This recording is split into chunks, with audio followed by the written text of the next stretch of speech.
नमस्कार, मेरा नाम है गौतम कुमार और आप देख रहे हैं अमृत विहार। जैसा कि आप सबों को पता है कि हमारी टीम ने अपने क्षेत्र में एक कैंपेन चला रही है जिसका नाम है माटी का लाल। तो उसी के सिलसिले में आज हम लोगों ने एक एपिसोड तैयार करने का प्रयोजन बनाया है, जिसमें हम लोगों ने अपने प्रखंड के बुधई खुर्द निवासी स्वर्गीय रामनरेश सिंह के बारे में जानने का एक प्लान बनाया है, इकट्ठा जानकारी इकट्ठा किया है।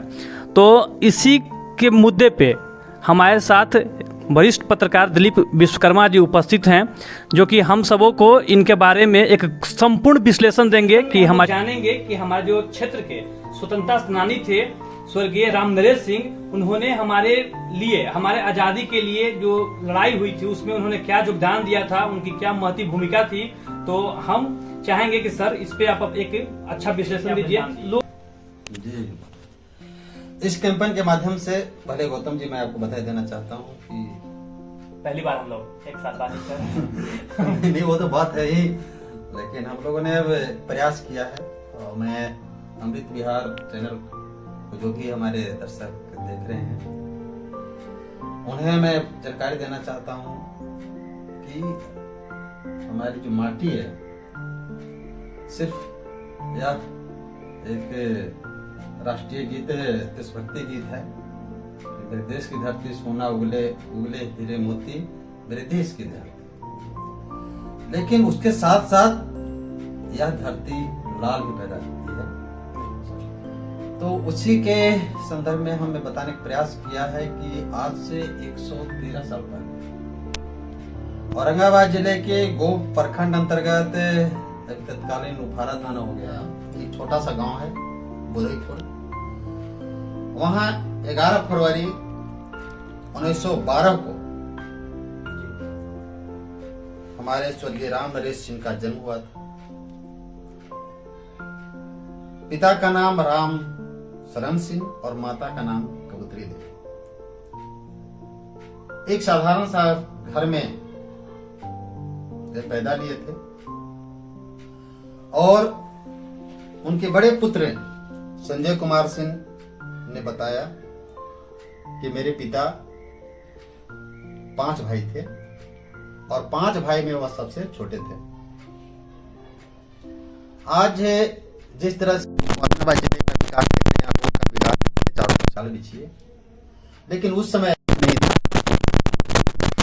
आवश्यक सुविधाएं कोसों दूर था, न सड़क थी नहीं थी, कटीली रास्ता थे और ये पूरा इलाका जो है कि बंजर था, न धान होते थे न गेहूं होता था, किस तरह से कोई फसलें नहीं हुआ करती थी। तो उस समय रामनरेश बाबू, जिनके अंदर मैं समझता हूं कि देशभक्ति का जज्बा शुरू से रहा होगा, और यहाँ पर उनकी प्रारंभिक शिक्षा, जब गांव में स्कूल नहीं थे, तो मैं बताऊं कि वह प्रखंड मुख्यालय गोह में आकर के उन्होंने प्रारंभिक शिक्षा प्राप्त की।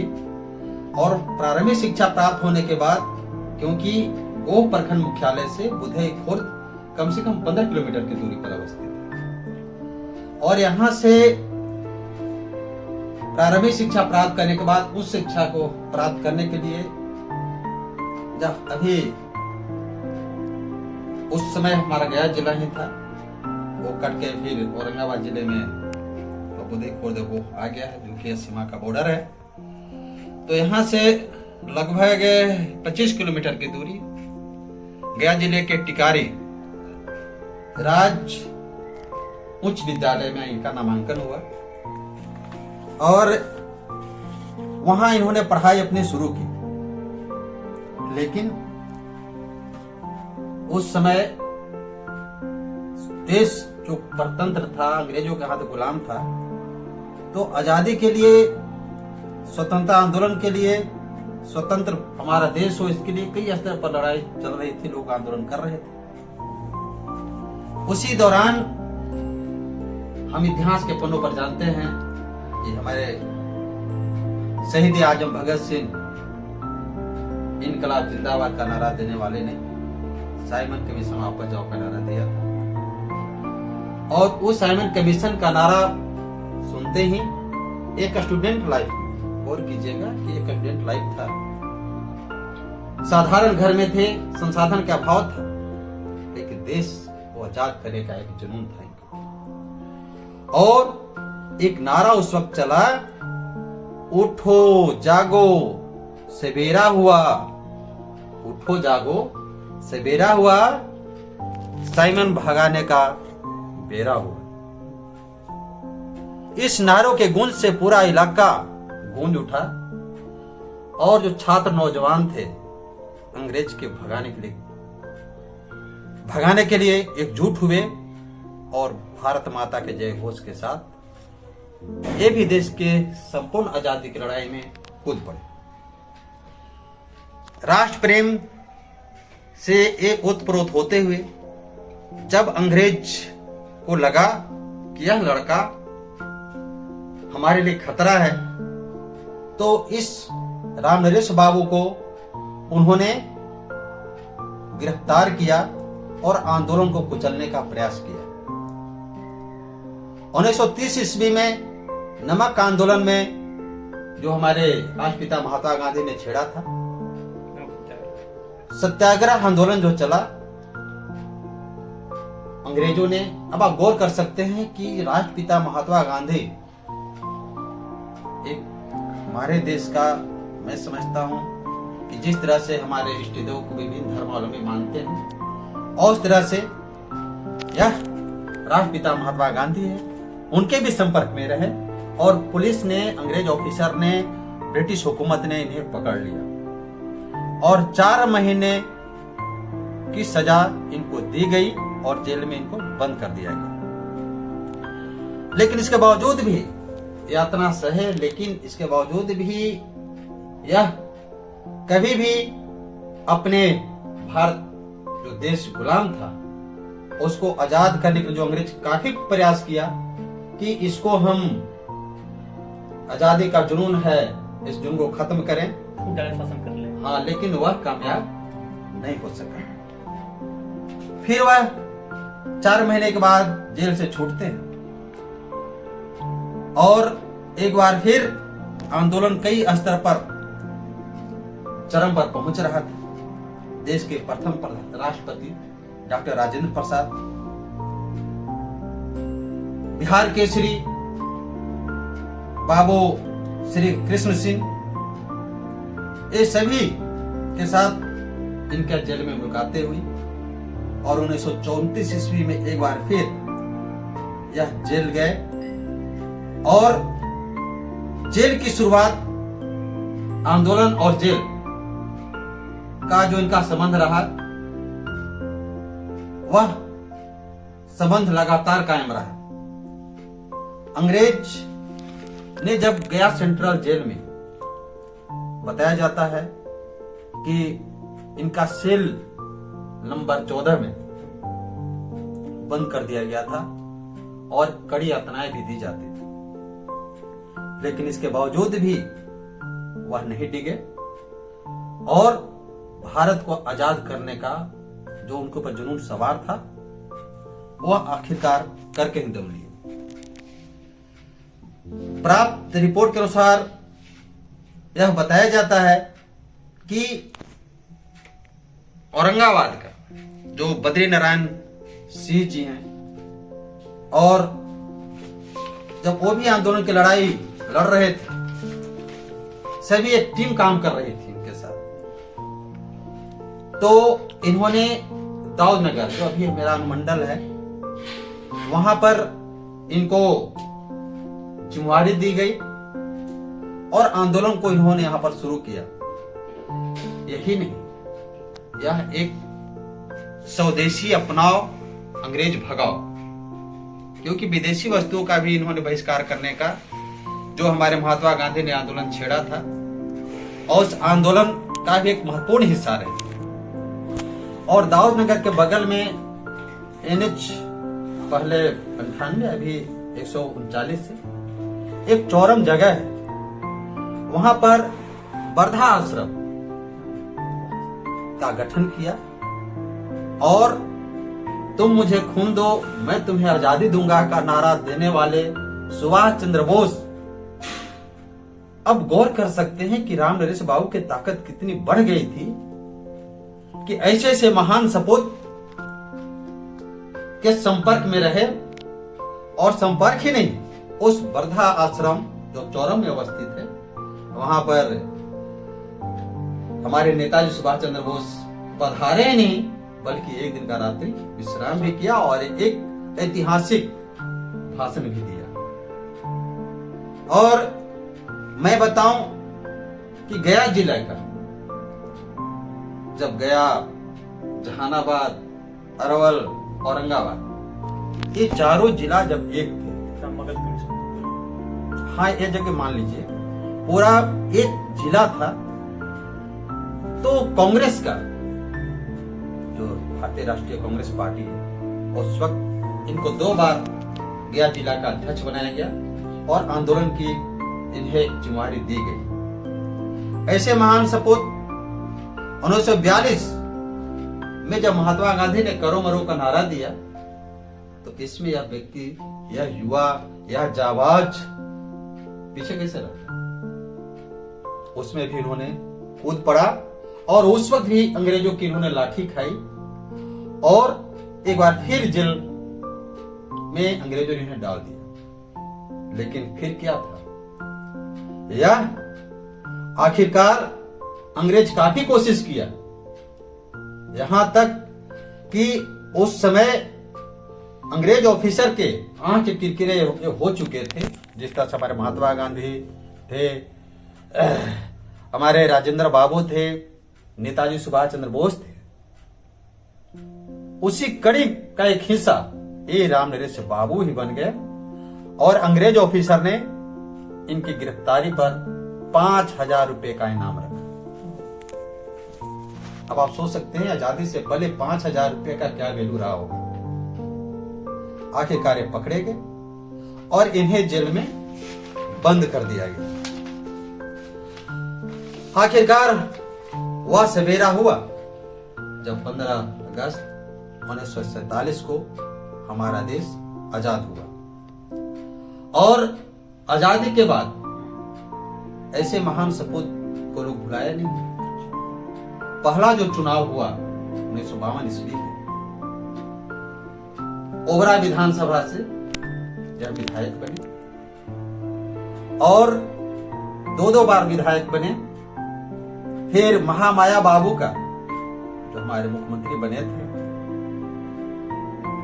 उनके शासनकाल में उनके कैबिनेट में यह स्वास्थ्य मंत्री की जिम्मेदारी भी इन्हें दी गई।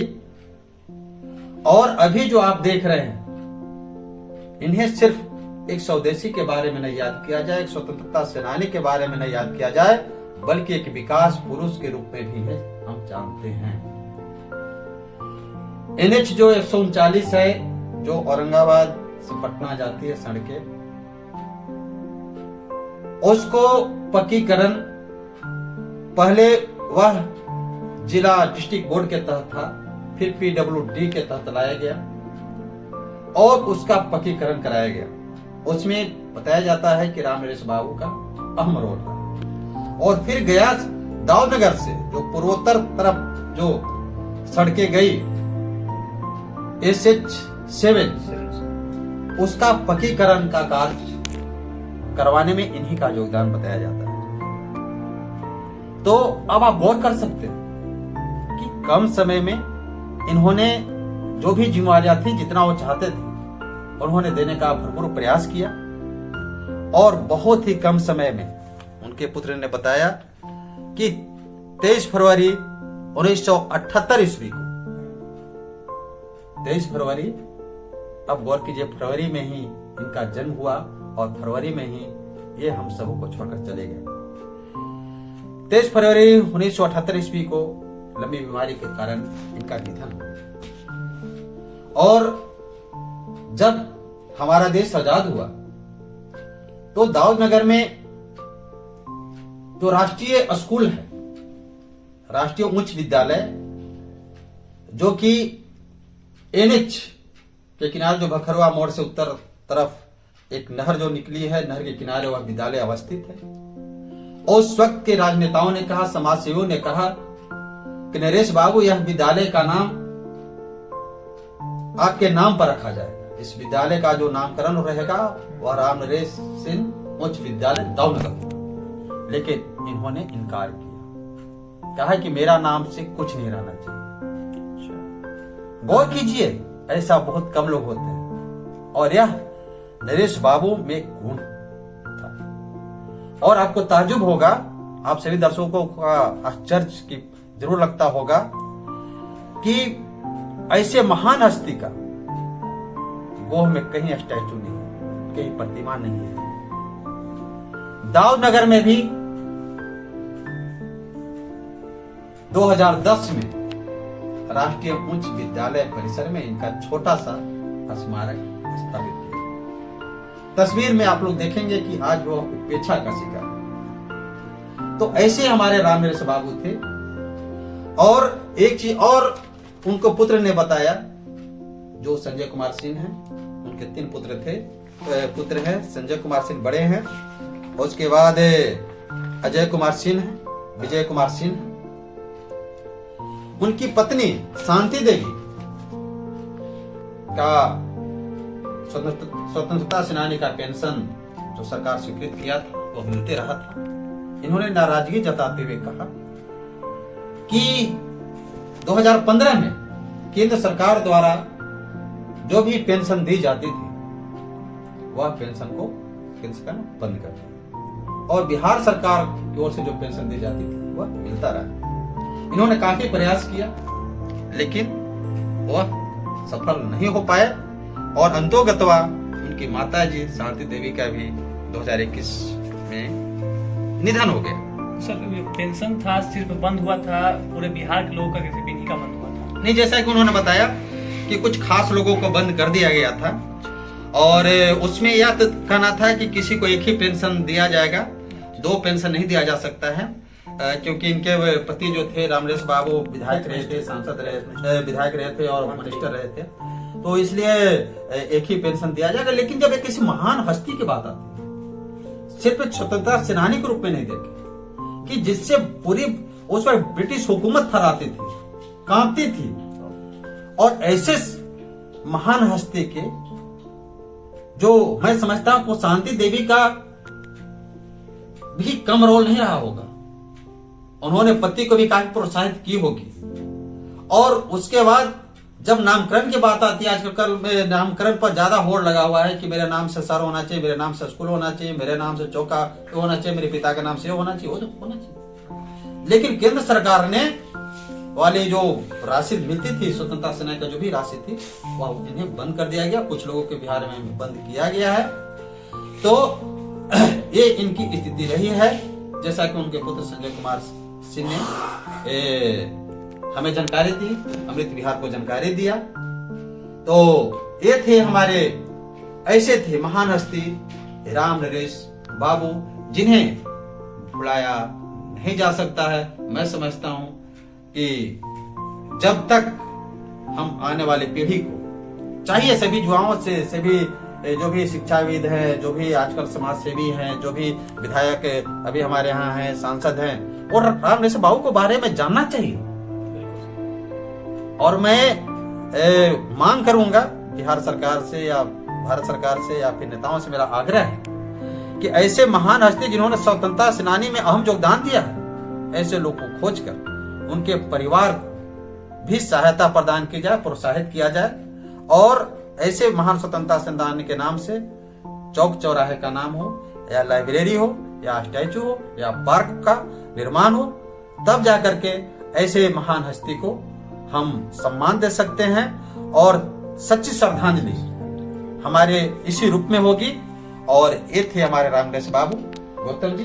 इन्हें राम नरेश बाबू को जो कुछ 4 दिन के बाद इनका जो जन्मदिन आने वाला है, इस पर कैंपेन हम लोग ने चलाया। तो एक बार फिर हम इन्हें सलाम करते हुए जय हिंद। तो ये थे हमारे साथ वरिष्ठ पत्रकार दिलीप विश्वकर्मा जी, जिन्होंने हमें जानकारी दिया है हमारे स्वतंत्रता सेनानी राम नरेश सिंह के बारे में। तो आप सब इस वीडियो के बारे में क्या सोचते हैं, आपको कैसा लगा है वीडियो, कमेंट करके बताइए। देखने के लिए बहुत बहुत धन्यवाद।